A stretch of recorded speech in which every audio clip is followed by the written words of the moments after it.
Olá, pessoal.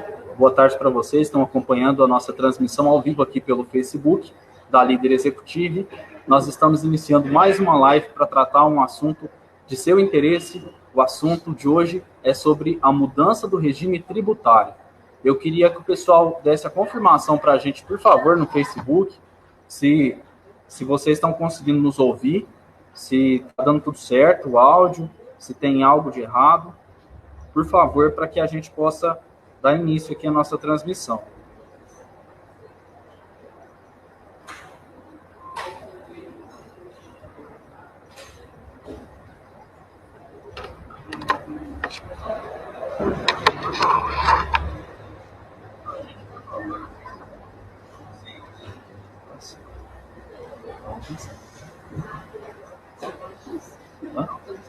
Podemos.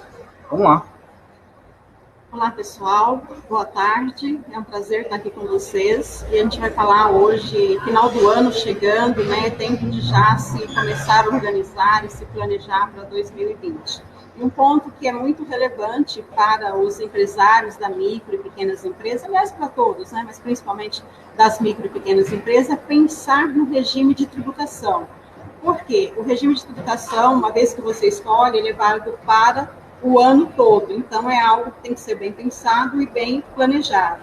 E esse já é o momento da gente fazer isso para que, no início de 2020, você já tenha aí a opção com clareza que vai dar um melhor ganho financeiro para o seu negócio, né? Então, a gente vai fazer essa abordagem num planejamento tributário, mas mais no sentido de apresentar os regimes tributários, né? A comparação entre eles, quando um ou outro pode ser vantajoso para o seu negócio, de uma forma assim, então, mais estratégica, né? Nada aqui de falar de ações judiciais, nada desse tipo, mas num aspecto estratégico mesmo de definição para o próximo exercício. Eu vou compartilhar aqui a tela com vocês, pode compartilhar aí. Ok, pode passar, isso é só uma apresentação, né?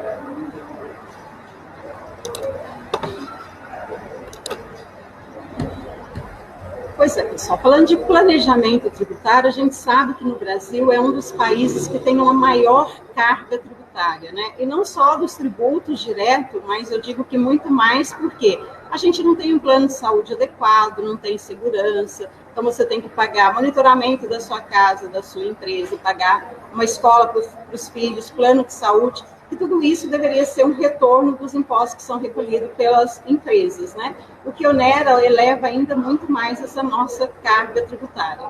Mas, para além do valor alto de se pagar, a gente ainda tem uma complexidade na apuração, né? E, vez ou outra, eu acredito que os nossos afazeres, né, com tanta coisa, seja contratação, compra, venda, né? Muitas vezes a gente se sente assim, como tá esses dois na imagem, né? Alguém aí já sentiu desta maneira, né? Quando chega aquela guia lá, que se o contador mandou, enfim, dá vontade realmente de rasgar, né? De tanta, às vezes, até uma revolta mesmo que surge, né? Imagina você com uma folha de pagamento, agora 13º para pagar, e os encargos, impostos cada vez mais altos, né? Então, é realmente necessário fazer esse planejamento para que a gente possa buscar uma menor carga tributária possível, né? Então, se você já se sentiu assim, vamos passar aqui.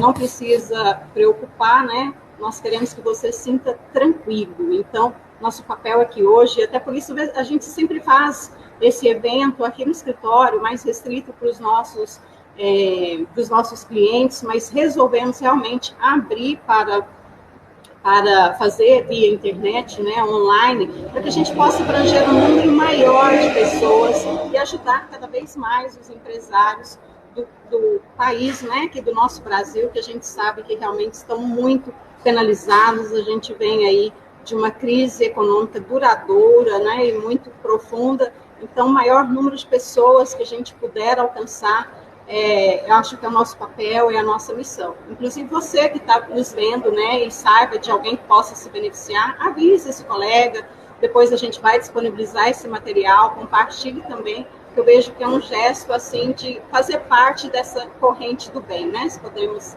chamar assim. Mas vamos lá. Bom, a gente fala que nós estamos numa nova realidade empresarial, ou seja, muitas mudanças acontecendo, né? Tecnologia cada vez mais avançada, e o fisco, então, está muito tecnológico, usando todas as informações possíveis, e o empresário também tem que se adequar a essa nova realidade. E é por isso que a gente sempre trata desses dois aspectos que entendemos ser muito relevantes, que é o planejamento tributário e também a parte da gestão financeira. Mas hoje, como eu disse, nós vamos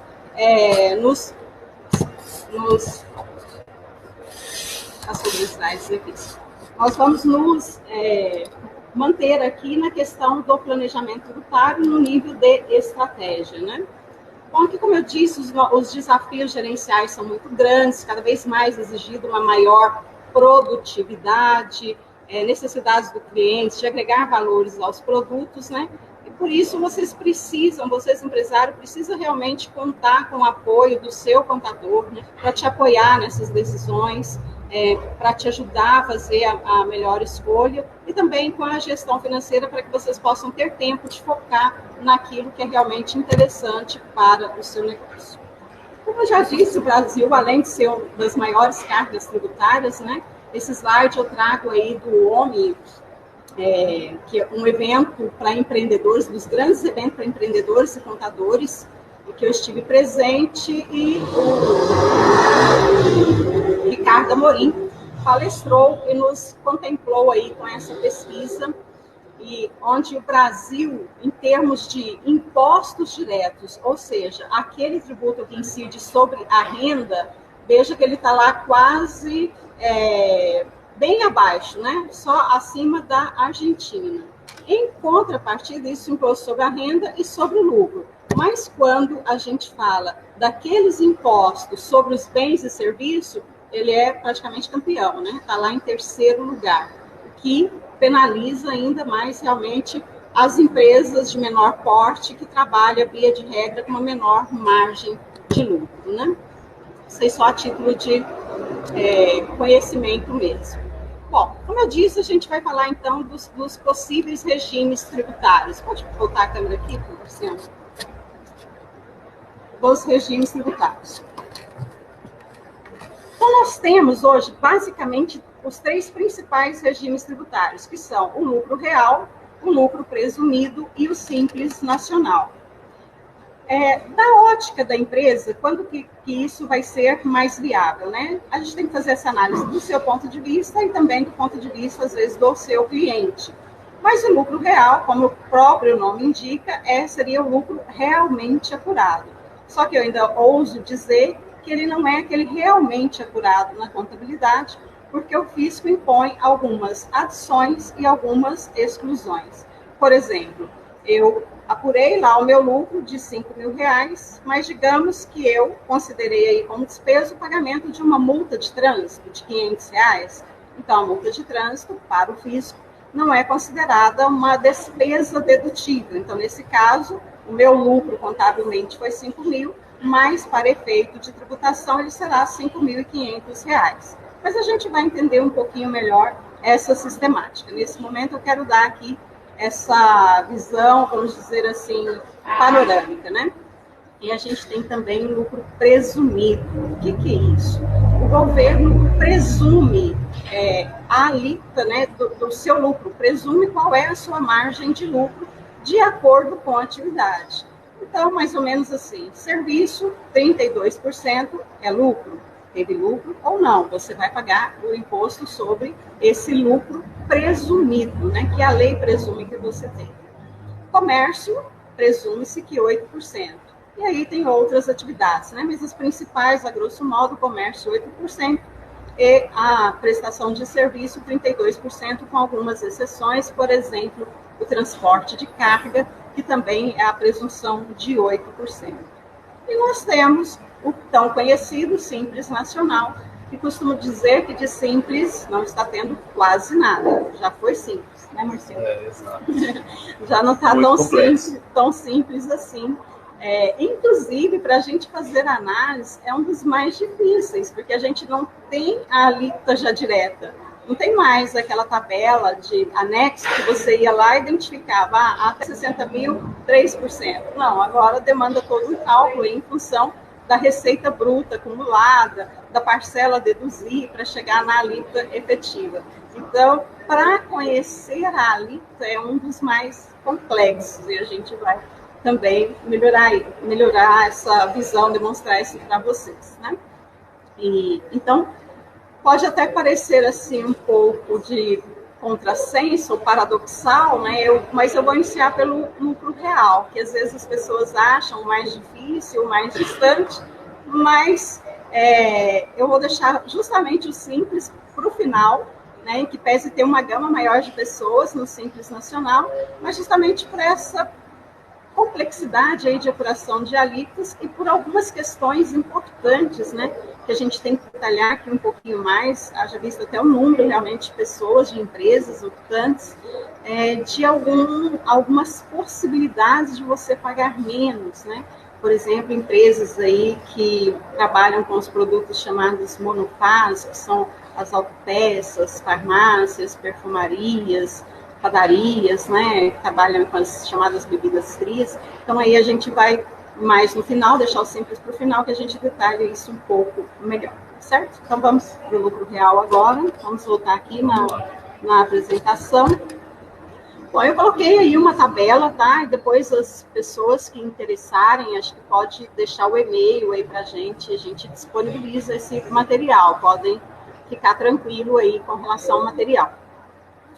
No lucro real, então, quais são os principais impostos que vão ser pagos? Qual é a base para o pagamento desse imposto, né? Então, a gente tem o próprio imposto de renda, uma alíquota de 15% até R$20 mil mensal e acima de 20 mil, 25%. De repente, se você olhar na legislação, não vai estar desta forma. Eu quero esclarecer que aqui já é uma alíquota direta, que a gente já fez um cálculo, um referencial, né, tendo em vista que acima de 20 mil tem um adicional do imposto de renda. Então, a gente já colocou aí uma alíquota direta, né, para facilitar o cálculo. A contribuição social sobre o lucro, né, que a base de cálculo é o lucro líquido, de 9%. O PIS, a gente chama de valor agregado, por quê? Porque você vai pagar o PIS sobre aquele plus, aquela diferença, porque você aproveita o crédito da operação anterior, né? Então, eu comprei uma mercadoria por 100, estou vendendo por 130, eu vou estar recolhendo o valor em tese aí sobre os R$30. É preciso a gente ressaltar aqui algo que é importante, porque costuma-se pensar que uma vez que eu estou no lucro real, o meu PIS e COFINS é com essa alíquota aí de 7,60 COFINS e 1,65 PIS, que é a modalidade que a gente chama de não cumulatividade, ou seja, você aproveita o crédito pago na operação anterior. Mas nem sempre, viu?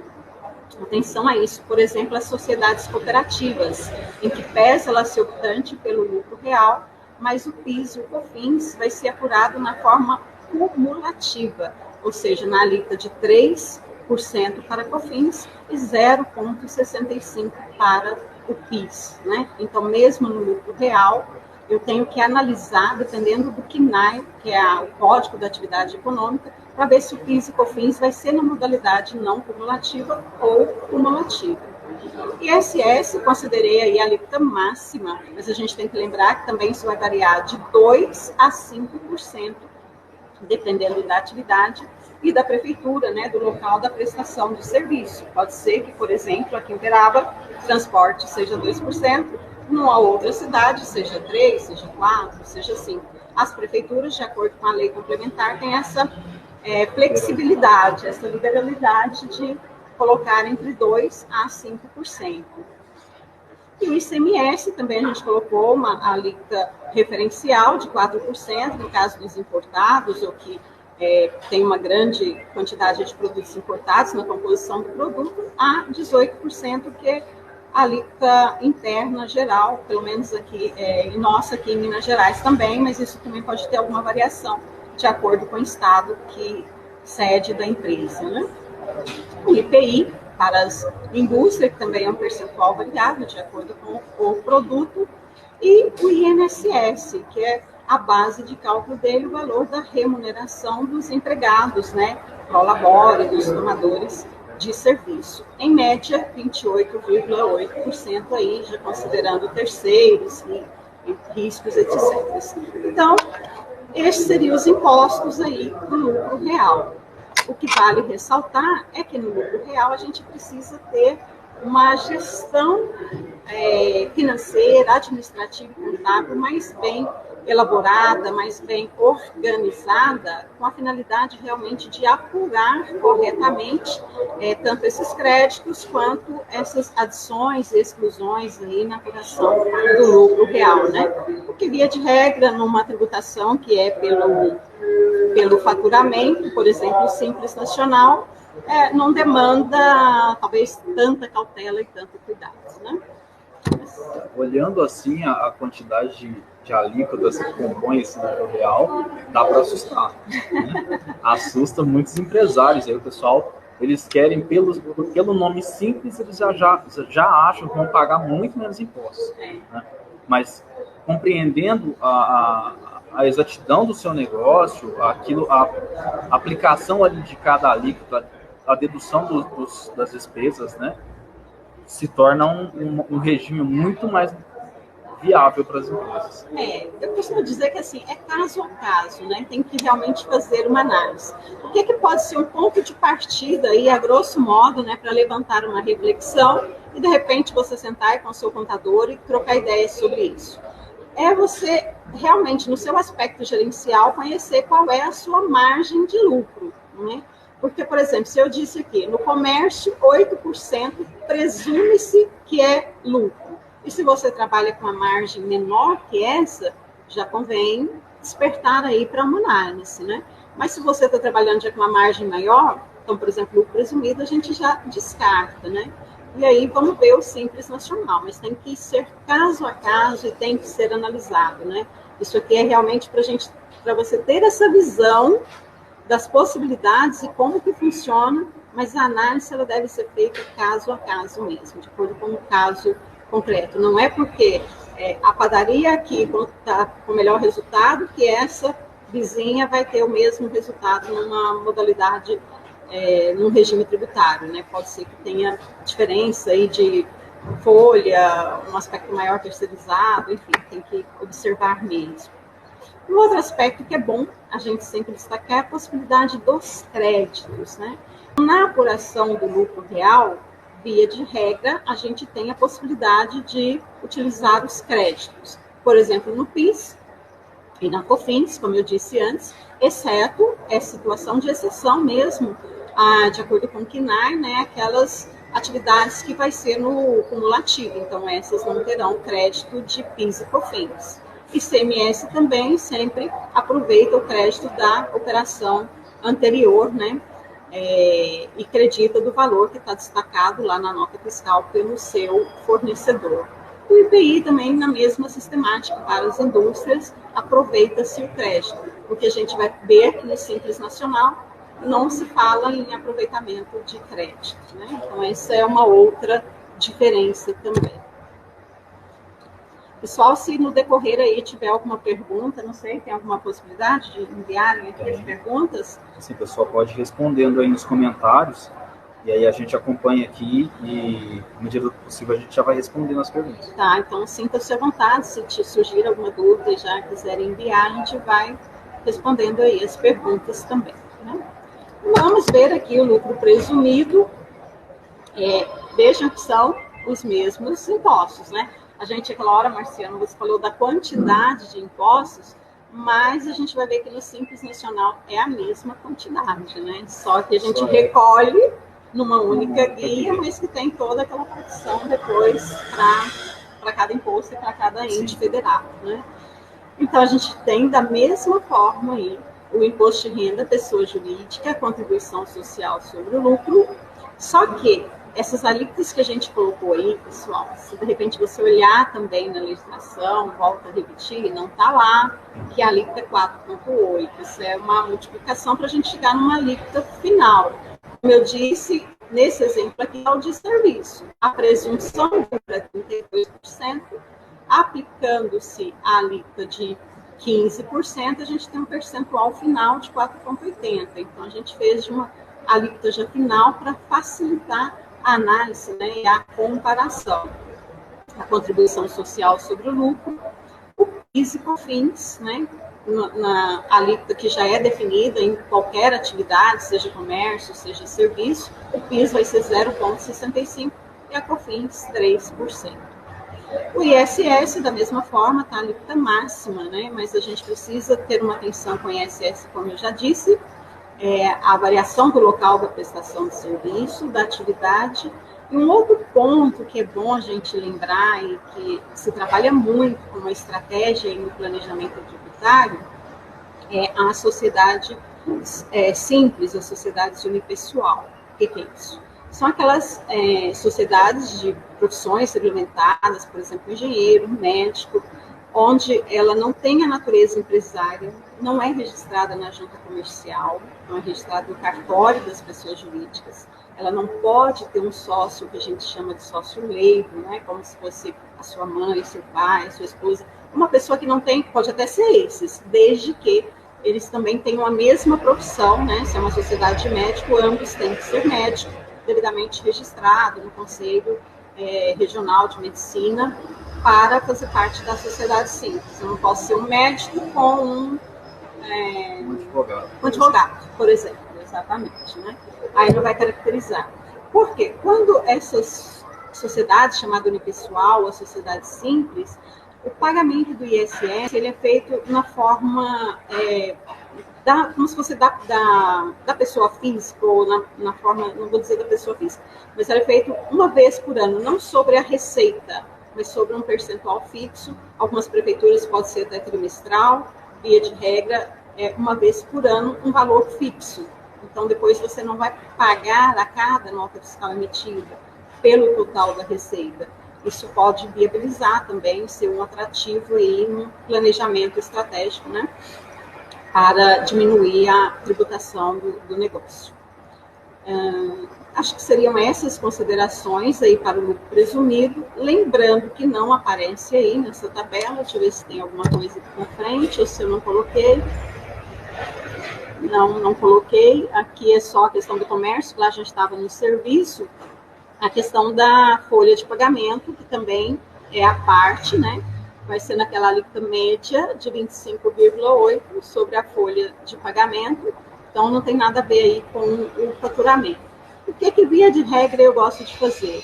É achar esse valor que vai ser devido, então estimando que eu tenho uma folha de R$10.000, nesse percentual de 28,8%, 2.880 seria o encargo para o INSS, e aí eu achar o percentual desse valor em relação ao faturamento, para que a gente possa compor toda a alíquota ali em torno do faturamento, né? Facilita para comparar aí, pelo menos, lucro presumido com simples nacional. Esse quadro aqui é só demonstrando os mesmos impostos, mas aí no comércio, né, que diminui as alíquotas finais. Tá aqui. A questão que eu falei do INSS, estava aí no próximo slide, que é realmente sobre o valor da remuneração. E aí, ao final, também, a gente vai tratar um pouquinho aí da remuneração dos sócios, né? Que as formas que tem, isso também pode impactar aí para que você pague menos tributos. Lucro presumido, créditos. Então, lá no lucro real, a gente viu que é possível aproveitar todos os créditos. PIS, COFINS, ICMS, IPI, não se discute isso, é bem tranquilo na sistemática do lucro real. Todavia, aqui no lucro presumido, a gente já falou e sublinha isso, no PIS e COFINS não se aproveita o crédito, né? O ICMS, sim, de acordo também com o percentual destacado na nota fiscal. Há algumas exceções, né? A legislação brasileira é cheia de exceção. Isso tanto no lucro real quanto no lucro presumido e de acordo com cada estado também. Por exemplo, aqui em Minas, no transporte de carga interno dentro de Minas Gerais, o ICMS é isento, né? Então, é preciso observar isso. E, além de ser isento, a gente tem a chamada aqui na tratativa do crédito, né? o crédito presumido. Então, ao invés do transportador creditar de tudo que está destacado na nota do fornecedor, ele faz uma opção de utilizar o crédito presumido de 20%. Né? Então, são detalhes aí da legislação que a gente tem que ficar atento, né? Como eu iniciei lá, muitas normas e tudo se atualizando todos os dias. Né? Então, a gente tem que ter um acompanhamento muito atento aí para não fazer nenhuma apuração equivocada, né, e ter algum problema no futuro. O IPI, da mesma forma, também na sistemática do lucro presumido, você aproveita também do crédito destacado na nota fiscal do fornecedor. Bom, vamos agora para o Simples Nacional, né? Que, como eu disse, não tem muita coisa de simples, mas ainda tem um grande atrativo, até pela facilidade, vamos dizer assim, de uma menor, como eu disse, de uma menor exigência, né, de gestão de documentos, de informações, né? Então, o pequeno empresário, via de regra, ele mesmo faz compra, vende, faz a parte de recrutamento e acaba não tendo tempo para dedicar, né, a controles internos, controles financeiros de uma forma mais rigorosa. Então, nesse aspecto, às vezes até facilita. Mas uma questão que é importante também refletir, e é onde o Simples Nacional, via de regra, torna-se viável, quando se tem uma folha de pagamento mais alta, né? Ao contrário, que lá no lucro presumido e no lucro real, como nós vimos, a incidência do INSS é sobre a remuneração de empregado. Então, se eu tenho uma folha mais alta, eu acabo tendo encargos mais altos, né? E aí pode ser que no Simples Nacional isso fique mais viável. Muito embora a gente tenha um anexo, que é o anexo 4, que a apuração é feita à parte, né? O anexo que está, por exemplo, nos advogados. Então, essa sistemática do pagamento do INSS segue a mesma regra, vamos dizer assim, do lucro real e também do lucro presumido. Né? Mas vamos lá falar um pouquinho mais sobre o Simples Nacional. Essa tabela aqui não existe, como outras anteriores aí também na legislação. A gente tem hoje os anexos, mas como eu disse, o anexo tem a alíquota nominal e a gente tem lá a parcela a deduzir e vai depender do histórico da receita bruta acumulada dos 12 meses para se chegar numa alíquota efetiva. Então, aqui foi simulações, né, de cálculo que nós fomos criando e fazendo para chegar numa alíquota final aí e facilitar um comparativo com a alíquota das demais regimes tributários, né? É muito importante, pessoal, antes até de eu falar aqui dos anexos, a gente ter em mente, eu disse, apesar de não ter aquela exigência de uma contabilidade tão detalhada, mas todo empresário deve ter a sua escrituração financeira, né? O livro caixa com a movimentação de caixa e banco, no mínimo, né? Sob pena de ter a exclusão do Simples Nacional, caso não cumpra com esta obrigação. Então, a gente tem que estar muito atento à parte da escrituração do movimento de caixa e banco, com conciliação bancária diária, conciliação das movimentações com cartão de crédito, para não correr o risco aí de uma exclusão do Simples Nacional por esse motivo, né? Então, no Simples Nacional, a gente tem aí, trouxe as atividades que pode inserir em cada anexo, né?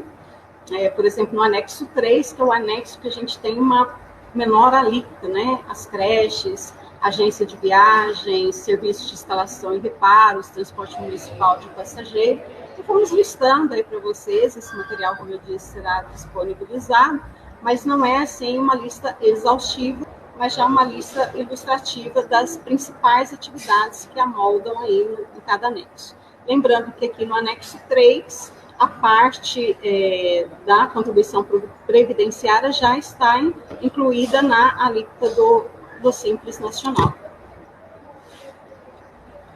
Bom, aqui continua, né? Mais algumas atividades, todavia tem algumas marcadas aí com uma setinha vermelha, que são atividades que ela pode estar aqui no anexo 3, mas também no anexo 5, que começa com a alíquota já bem alta, né? E quando é, então, Cleomilda, que essa atividade só fisioterapia, quando eu vou estar no anexo 3 e quando eu vou estar no anexo 5, já que eu posso estar nas duas aí. Tem essa interpretação. É exatamente quando a sua folha de pagamento, os valores que você tem de gasto com a folha de pagamento e esses encargos, correspondem a um percentual superior a 28%. Então, se eu tenho a minha clínica de fisioterapia, digamos que a minha receita bruta, no exemplo aqui para facilitar, R$10.000. E eu pago de folha de pagamento e encargos R$3.000. Ou seja, 30% do meu faturamento é despesa com a folha de pagamento. Nesse caso, então, eu vou para o anexo 3, que é uma alíquota mais benéfica. O que o governo quis? Incentivar, obviamente, a geração de emprego. Né? Então, se eu estou gerando mais emprego, eu vou ter uma carga tributária menor, o que é de todo justo. Né? Então, essas atividades que estão com essa setinha vermelha têm essa peculiaridade aí no momento da análise. Pode ser 3 e pode estar no anexo 5. Ainda que algumas atividades, e vocês me perdoem, que eu estou vendo aqui que eu esqueci de sinalizar. Todas essas que estão com pontinho de interrogação na frente, de exclamação, são aquelas que eu deveria ter sinalizado com a setinha vermelha e não fiz, perdão. Então, é a mesma situação. Elas podem estar aqui no anexo 3 e também no 5, dependendo desta relação dos valores expendidos com a folha de pagamento. Vamos ver agora, ainda aqui no anexo 3, com a observação aí que eu disse da seta, né? Quando o custo da folha representar menos de 28%, essas atividades vão para a tabela do anexo 5. Nós estamos aqui do 3, mas se for menos de 28% a folha, migra para o 5. Alguma dúvida, alguma pergunta? Não tem nenhuma, mas essa migração, ela acontece automaticamente, Cleomilda? Na realidade, não é automaticamente, né? A pessoa, no momento de fazer aí o cálculo, é que ela vai aferir isso, né?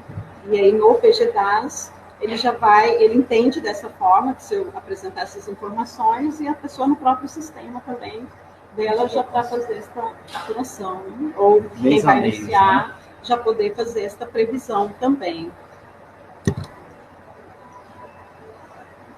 Bom, atividades da tabela do anexo 5, medicina, odontologia, psicologia, fonoaudiologia, engenharia, essas todas começam assim num percentual já mais alto. Se realmente não tiver esse benefício da folha de pagamento para migrar para 3, via de regra não é interessante, né? São atividades que tem que olhar com muita cautela, que sempre não vou dizer sempre, mas via de regra, o lucro presumido tende a ser mais favorável do que o Simples Nacional, né?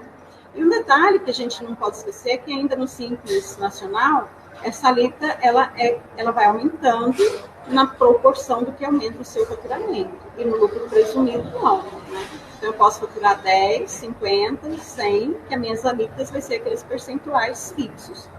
Então, principalmente nesse ponto, eu preciso analisar também, ter uma projeção de faturamento para verificar. Pode ser que o lucro presumido seja mais viável para essas atividades que o Simples Nacional. Uma grande maioria das vezes é mais viável.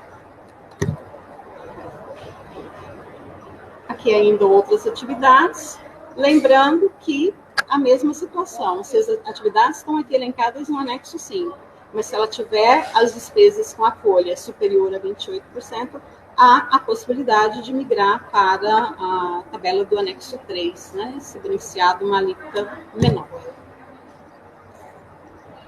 Créditos no Simples Nacional. Acho que não coloquei aqui para vocês a tabela do anexo 4, faltou também.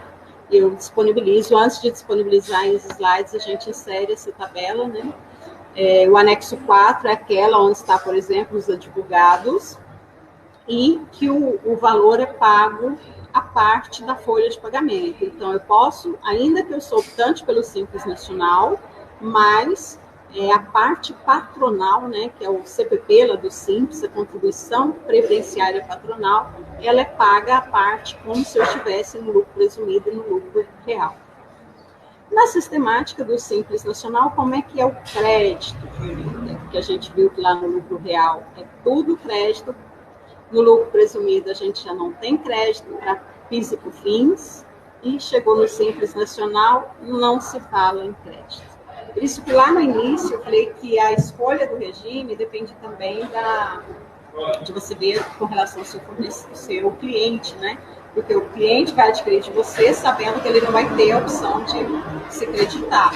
Então, é importante avaliar isso também. Mas, então, aqui não se fala em crédito, aplica-se a alíquota sobre o faturamento e não se fala em crédito. Mas a gente tem uma questão que é relevante, né? Falei lá no início, que é a questão dos monofásicos. Então, algumas atividades a gente elenca aí, autopeças, as farmácias, padarias, distribuidoras de bebida, trabalham com produtos, deixa eu ver se eu coloquei exemplo desses produtos aqui, não, deixa eu ver, tá aqui, produtos farmacêuticos, tudo conforme a legislação, tá? Então, a gente tem que olhar, e aqui tem Deixa eu explicar primeiro o que é monofásico, né? Porque às vezes as pessoas que estão assistindo nem todas sabem o que é produtos monofásicos. É aquele produto, numa linguagem mais simples, que o PIS e COFINS já foi pago pelo fabricante, vamos dizer assim. Ele já pagou lá o PIS e COFINS de toda a cadeia para frente, a parte dele e a sua parte também até o consumidor final. Então, quando você adquire esse produto, já foi pago lá anteriormente. Então, aqui você não tem que pagar novamente. Só que no Simples Nacional, a gente paga uma alíquota cheia, mas que tem toda uma divisão. Digamos que uma alíquota de 6%. 1% é PIS, 2% é COFINS, e vai fazendo toda essa divisão. E se a gente não identificar quais são esses produtos e colocar essa alíquota cheia, você está onerando a sua tributação. Porque, nesse caso, você pode segregar esses produtos e, consequentemente, baixar o valor a ser pago, né? Então, eu estava aqui no slide anterior, que a gente precisa ter um cuidado, um cuidado muito grande com a segregação das receitas. Ou seja, digamos aqui, então, que eu sou autopeças, né? Vendo produtos de autopeças. Eu tenho produtos que são monofásicos e produtos que não são. Vendi esse mês, a gente está vendendo um pouco aqui, mas só para facilitar os cálculos. Então, vendemos R$10.000.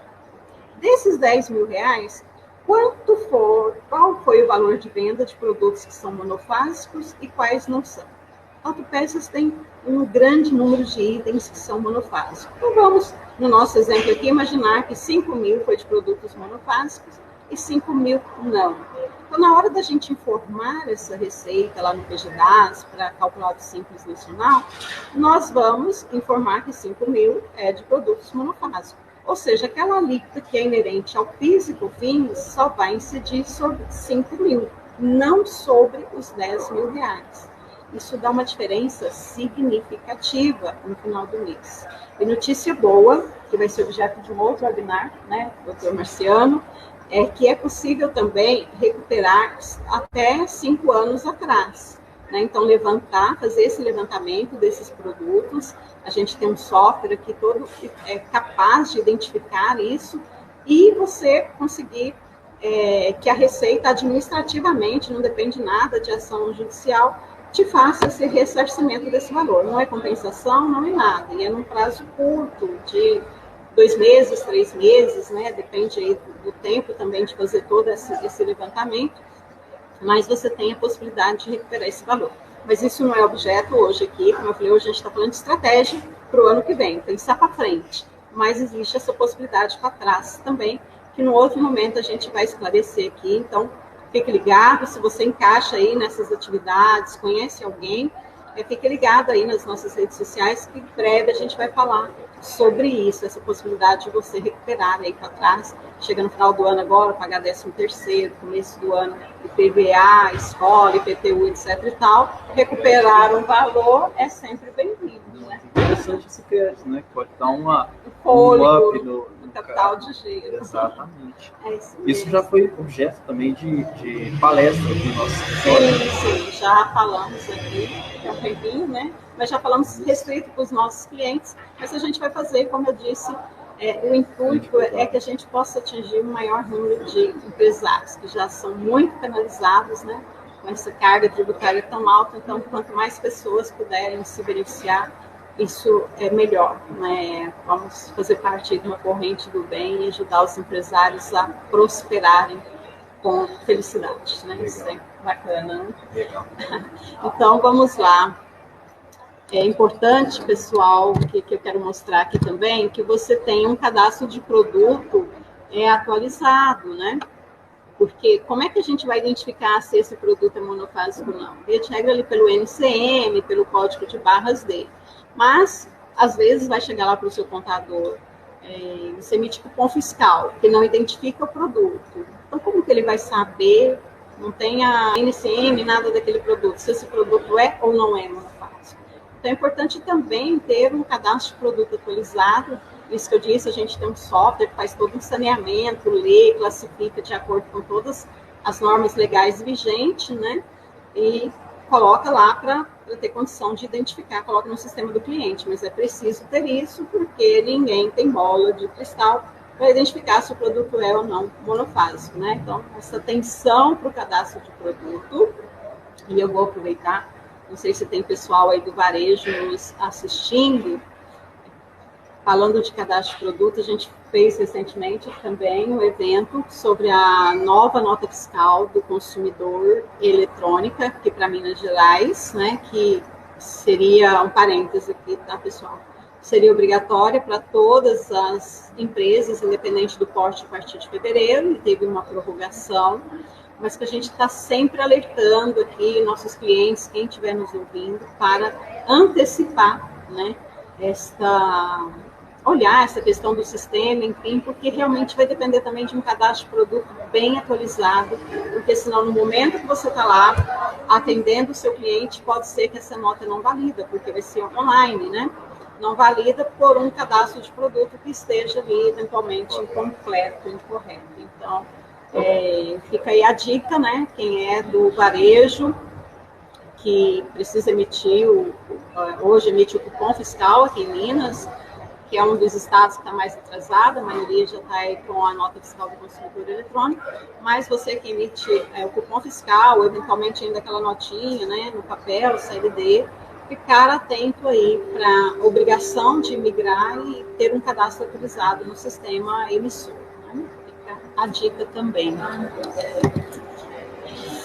Vamos ver. Bom, assim, a gente recapitulando aqui, então eu falei inicialmente do lucro real, né, que é aquela sistemática que, via de regra, vai ser viável quando você tem uma margem de lucro pequena, abaixo do que é a presunção no lucro presumido, e, via de regra, também, se você tem uma folha de pagamento que seja mais baixa, né, mas é preciso analisar caso a caso. O lucro presumido, no lucro real a gente tem todas as possibilidades de aproveitamento de crédito, seja ICMS, PIS, COFINS. No lucro presumido a gente já restringe crédito de PIS e COFINS, mas nos demais aproveita e a alíquota já é presumida. Então vamos imaginar que, gente, se você tem um cenário, projeta um cenário que pode não ser bacana, né? Deus queira que seja o contrário, que seja sempre legal, mas de um faturamento, você já consegue presumir, identificar uma alíquota que vai ser a sua margem de lucro. Por exemplo, serviço. Eu estou estimando aqui que a minha margem vai ser no máximo 20%.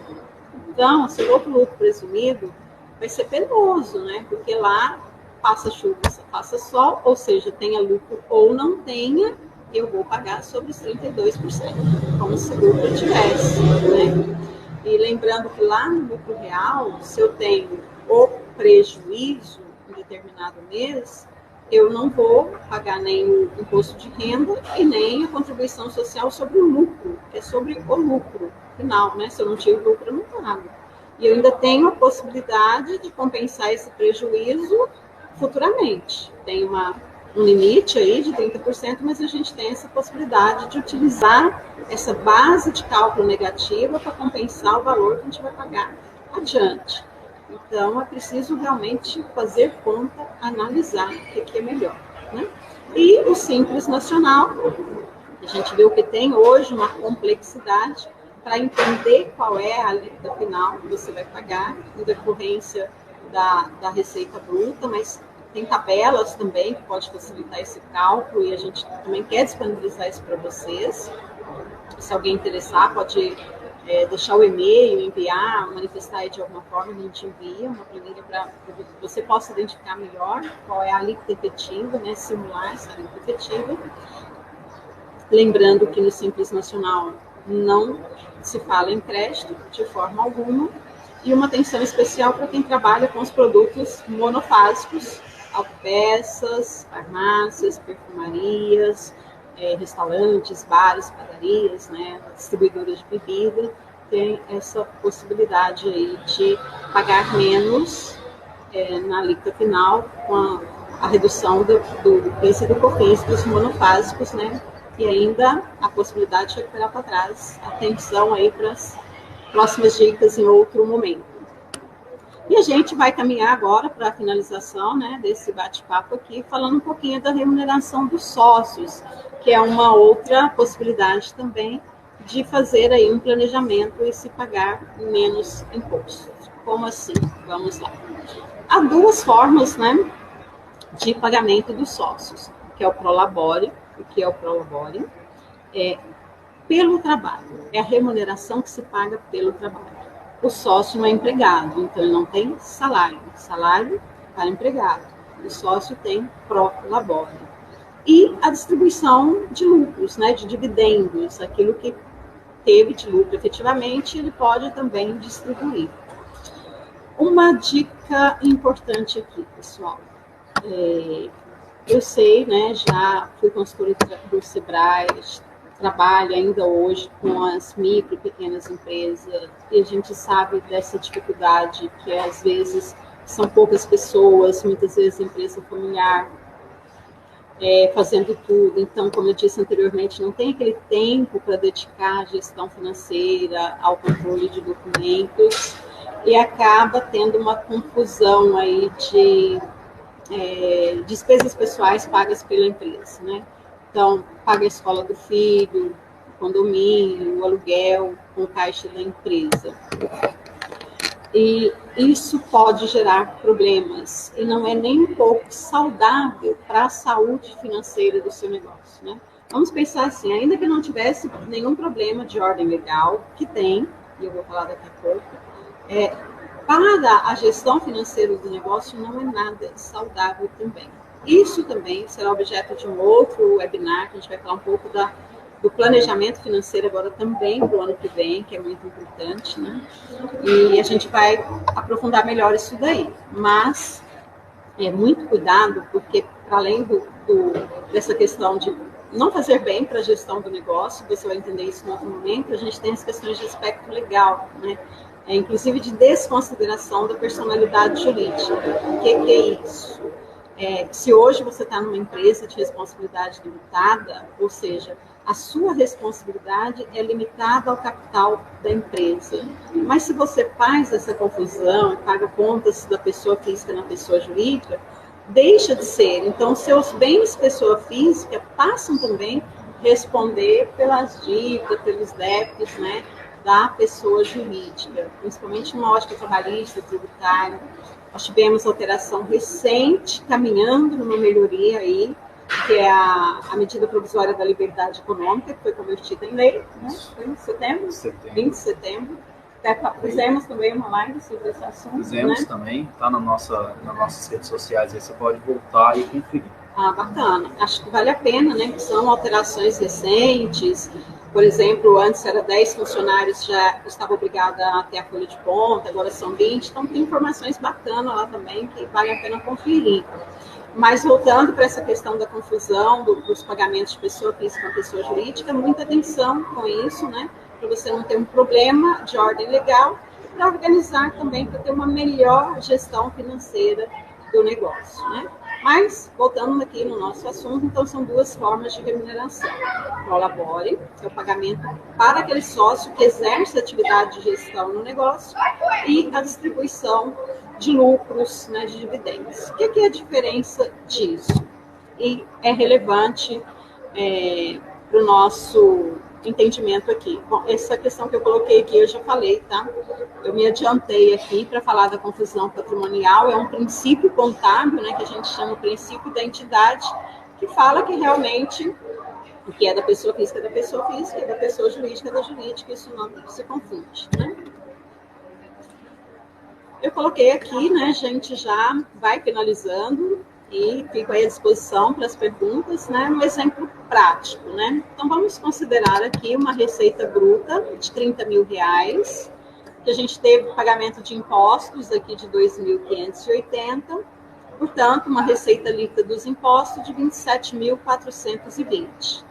O pagamento do sócio, um prolabore de um salário mínimo aqui, 998.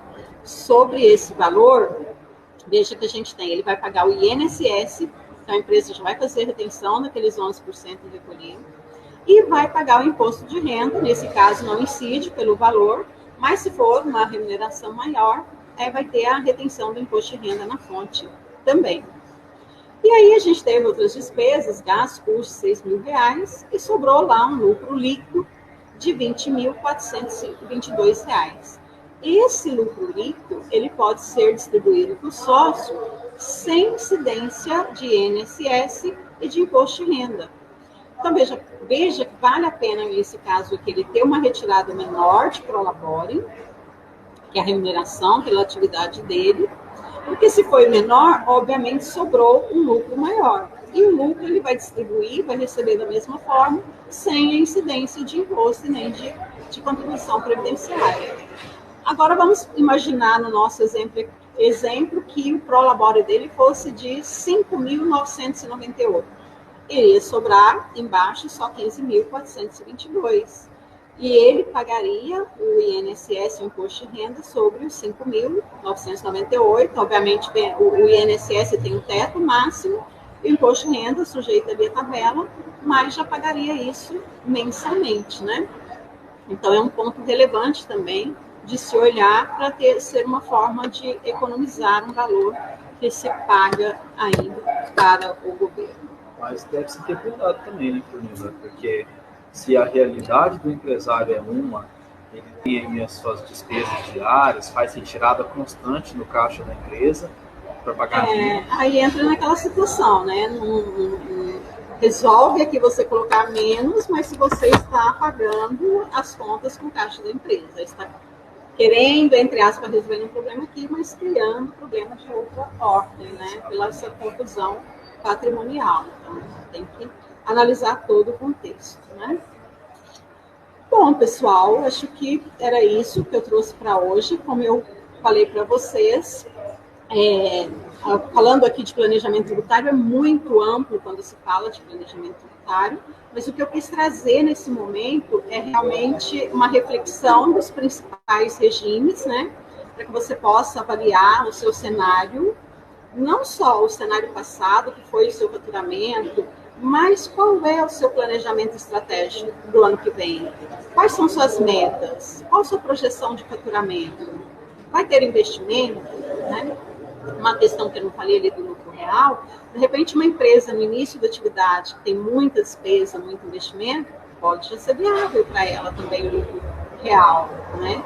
Porque o lucro no início a gente sabe que é pequeno, e no simples já vai ser direto pelo faturamento, né? Assim como o lucro presumido acaba sendo. Então, são esses detalhes, né? E sempre, caso a caso, vou falar isso, tem que fazer essa reflexão. Eu quis realmente trazer essas possibilidades. Eu sei que no Brasil é tudo muito complexo, muita legislação, número, planilha, isso não é o empresário não gosta, não quer, mas é algo que a gente tem que ter pelo menos uma visão, né, para você pensar, porque hoje o enquadramento tributário errado pode, de repente, inviabilizar o seu negócio, né? Pensa aí você pagar 3%, 5%. Há negócios que não estão tendo uma margem de lucro líquido de 5%. Não é? E, de repente, se você economiza isso, eu fiz um cálculo aqui essa semana para uma empresa, que vai dar uma diferença, gente, de algo próximo de 6%. Olha a relevância disso. Faz muita diferença na sobrevivência e crescimento das empresas, né? Então, quis demonstrar aí, mas o importante é que você empresário, tenha esse conhecimento para falar com o seu contador, trocar ideia, fazer conta, fazer cálculo. Nós aqui da Líder Executive, está todo o time aí, né? Estamos à disposição para atender nossos clientes, os que também não são e têm alguma dúvida, será um prazer atender, esclarecer, simular situações para você, para que a gente possa realmente colaborar aí com os empresários, né, para que todos possam ter um melhor resultado, que a gente possa realmente prosperar com felicidade, né? É motivo de muita alegria para a gente quando a gente consegue, quando a gente pode realmente ajudar o empresário a ter um norte melhor para o negócio dele, né? Então, é isso aí para hoje, pessoal. Como eu disse, qualquer dúvida estamos à disposição aí pelas redes sociais, pelo nosso site, que em breve a gente estará com um site novo, com bastante novidades, né? Que é www.liderexecutivo.com.br, não está aparecendo aqui. Nosso telefone, que também é o WhatsApp, 34 3336 6266, e nas redes sociais. Facebook, Instagram, LinkedIn. Pode entrar em contato conosco. Se tiver dúvida acerca desse assunto que a gente tratou aqui, pode colocar nos comentários. Nós vamos acompanhar vocês, acompanhar todas as perguntas e vai ser um prazer respondê-las. Aqui para hoje a gente não tem nenhuma pergunta, Cleonilda, mas me surgiu aqui um ponto que eu acho interessante esclarecer para o pessoal. A partir de quando ou até quando pode fazer essa mudança de regime tributário? Uma excelente pergunta. Na realidade, tem até o dia 30 de janeiro para fazer a opção, né? Então, até ano passado, se não me engano, tinha que já fazer uma para a queda do Simples Nacional, vamos dizer assim, uma pré-opção agora em novembro, mas ela consolidava mesmo lá em janeiro. Então, até 30 de janeiro, o empresário tem que, se ele for para o Simples Nacional, formalizar essa opção, né? Lembrando que não pode ter débitos para fazer a opção, então se tiver algum débito, é o momento também de olhar, regularizar, parcelar, se for o caso, para viabilizar aí a opção para o Simples Nacional. Exatamente. Então esse é o momento ideal para o pessoal, para os empresários que estão trabalhando aí nesse ano, às vezes está no lucro real e quer partir para o Simples. Ou está no Simples, quer mudar para o lucro real. Então, esse é o momento de você já definir isso. É importante já destacar que, assim, o ideal não é que o empresário tome essa decisão sozinho. Para que ele, no ano que vem... faça acompanhado, né, do seu contador, porque a gente mostrou há muita complexidade e é preciso analisar caso a caso, todo o contexto, né? Então, procure alguém que realmente... tenha conhecimento aí, possa te auxiliar nessa decisão, sem dúvida alguma. A Líder Executive é uma contabilidade consultiva, né? Sim. E nós fazemos essa análise para os nossos clientes anualmente. Sim. Né?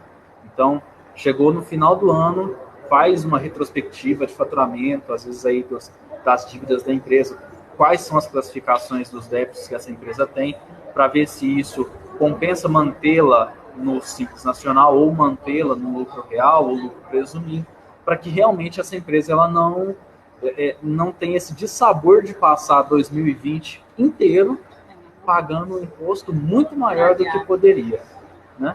Então, é isso, pessoal.